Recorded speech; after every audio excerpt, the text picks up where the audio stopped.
हाँ जी बिल्कुल, चेयरमैन पाकिस्तान तहरीक इंसाफ साहब के वज़ीर आज़म इमरान खान पर हमला होने के बाद तहसील बुरेवाला के जो कारकुनान और ओहदेदारान हैं उनकी जानिब से आज PIA लिंक जो है रोड है उसको बंद किया गया है।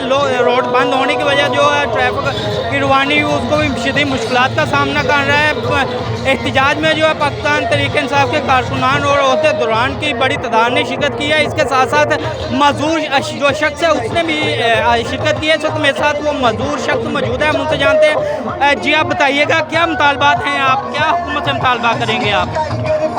मैं पहले तो ये कहना चाहूँगा कि खान साहब के इस कातिलाना हमले की मैं पुरजोर मजम्मत करता हूँ और हम अमन के ख्वाह हैं और आज हम अब भी पूरा अमन तरीके से अपना एहतजाज रिकॉर्ड करवा रहे हैं।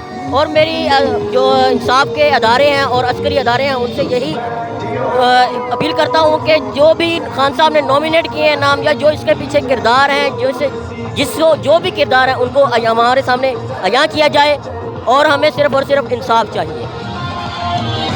हाँ जी बिल्कुल, आपने एक मजदूर शहरी की बात सुनी। उनका कहना है कि इस घिनौनी साजिश के पीछे जो चेहरे हैं उनको बेनकाब किया जाए। इमरान खान जो है वो हमारी रेड लाइन है।